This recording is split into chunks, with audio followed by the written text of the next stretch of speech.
Warning, the following video contains strong language which may be offensive to some viewers or inappropriate for children. The content within this video is intended for mature audiences only.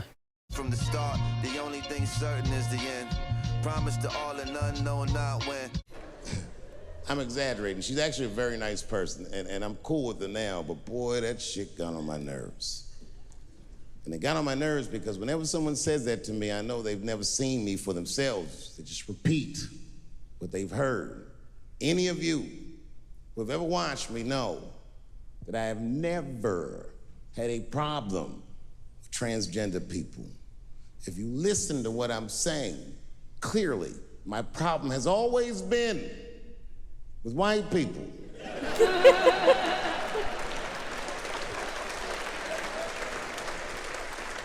I have been arguing with the whites my entire career. And just when I thought I had you guys on the ropes, you changed all the rules. Oh, yeah? Yeah, motherfucker. Well, I'm a girl now, nigger, and you must treat me as such. Call me a girl, nigger. It's annoying as fuck. No. Go back tonight after the show. Watch every special I did on Netflix. Listen to everything I ever said about that community. I'll go through them. I said, how much do I have to participate in your self-image? I said, you shouldn't discuss this in front of black people. I said, I know niggas in Brooklyn that wear high heels just to feel safe. I asked you, why is it easier for Bruce Jenner to change his gender than it is for Cassius Clay to change his name?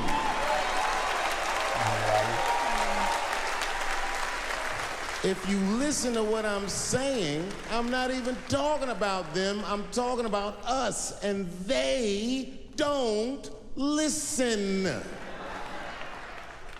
It's very annoying.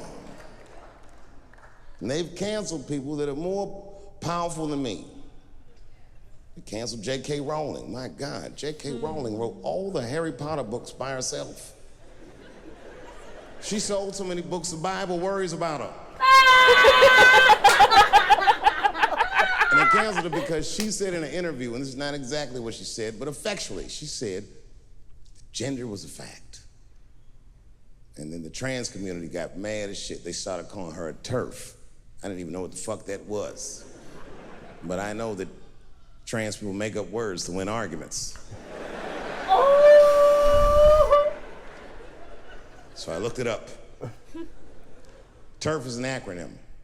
Stands for Trans Exclusionary Radical Feminists. This is a real thing. This is a group of women that hate transgender. They don't hate transgender women, but they look at trans women the way we blacks might look at blackface. It offends them. Like, ooh, this bitch is doing an impression of me.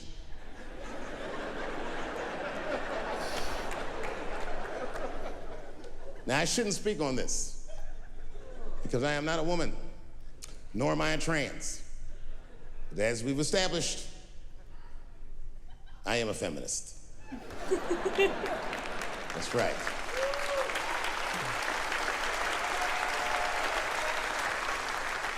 I'm Team TERF. I agree, man. Gender is a fact. You have to look at it from a woman's perspective. Look at it like this. Caitlyn Jenner, whom I've met, wonderful person, Caitlyn Jenner was voted Woman of the Year. Her first year as a woman. Ain't that something? Beat every bitch in Detroit, she's better than all of you. Never even had a period, ain't that something? Oh, I'd be mad as shit if I was a woman. I'd be mad if I was me. If I was in a BET Awards sitting there and they're like, and the winner for Nigger of the Year, Eminem.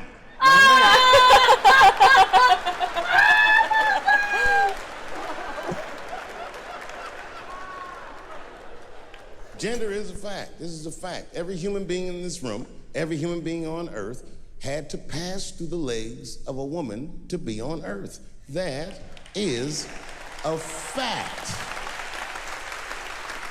Now, I am not saying that to say that trans women aren't women. I am just saying that those pussies that they got, you know what I mean?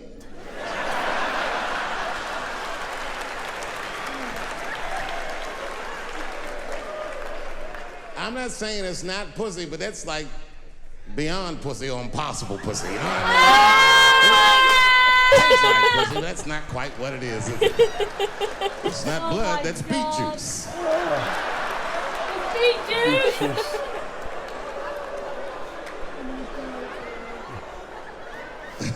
Oh, buddy, I'm in trouble now.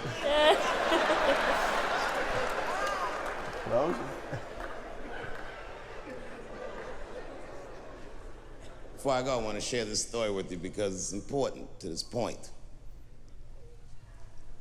I want your community to know that one of the coolest people I ever met was a transgender woman. And this is not a man that I knew that became a woman. This woman was trans when I met her.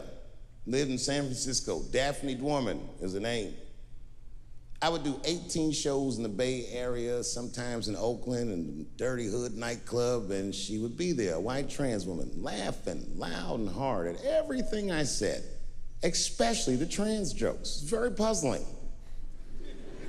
Because she was obviously trans. And one night after one of the shows, I met her.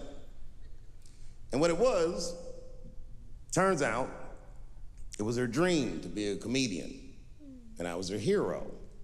It's very moving. I could not dislike somebody that felt that way about me. We became fast friends. And when I made that special Sticks and Stones, right as it was coming out, I happened to be in San Francisco and I wanted to do a show, but I needed an opening act. And I remembered that trans woman I had met. So I called her on the phone. And I called her myself. I said, hey, Daphne, this is Dave Chappelle. She couldn't believe it.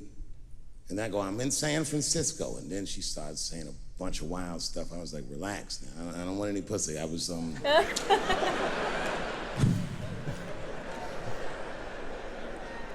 was calling because I'm doing a show and I need an opening act.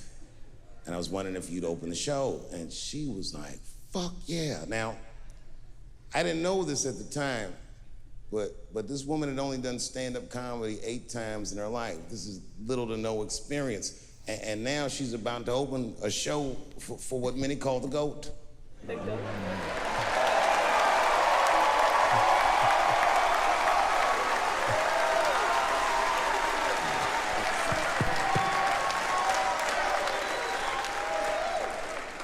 She's an amateur in stature, but in practice, she was very professional. She showed up early, which is something I appreciate, because I like people to be on time. She was dressed to the motherfucking nines. I mean, I'm transphobic, and even I was like, you look nice.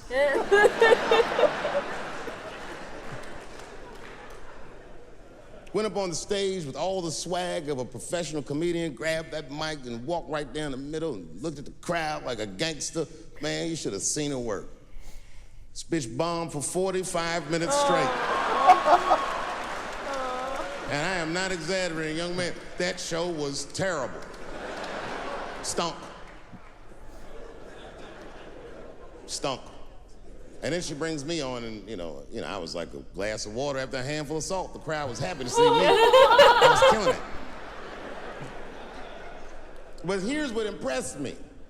Any other comedian I've ever seen, if they had bombed as bad as she did, would have snuck out of the back of the theater and went home and cried or something. And she didn't do that. Not only did she not leave, she found a seat right up in front.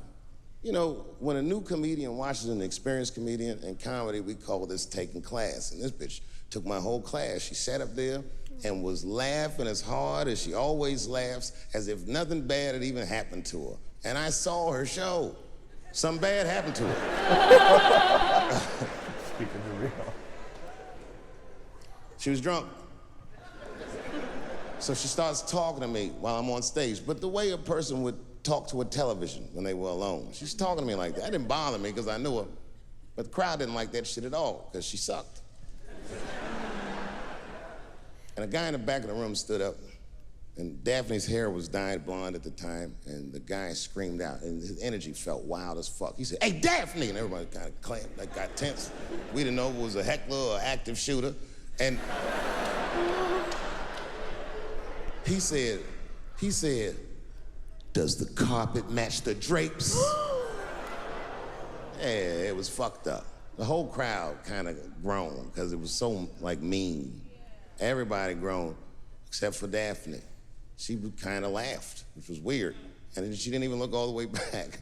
She said, "Sir, I don't have carpets. I have hardwood floors." Just like that. Just like that. And boy, when she said that shit, it blew the roof off the place.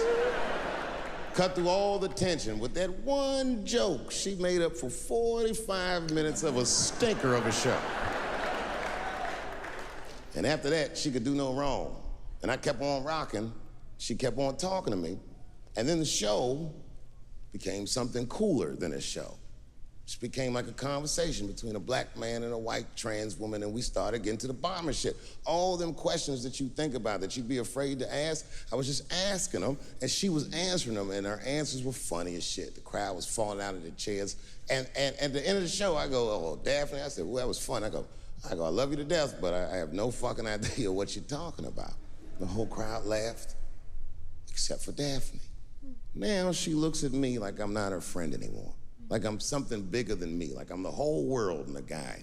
And she said, "I don't need you to understand me." I said, "What?" She said, "I just need you to believe," just like this, she goes, "that I'm having a human experience." And when she said it, the whole crowd kind of gasped. And I gave it a Fight Club look. I said, "I believe you, bitch." Because she didn't say anything about pronouns. She didn't say anything about me being in trouble. She said, "Just believe I'm a person and I'm going through it." And oh, I believe you because it takes one to know one.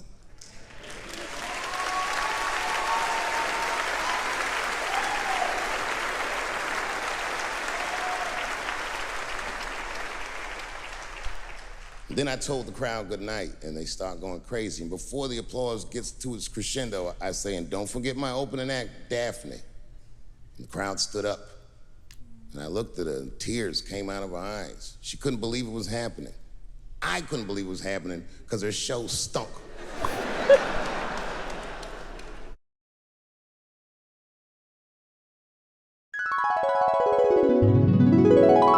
the start, the only thing certain is the end. Promise to all and none, no, not when.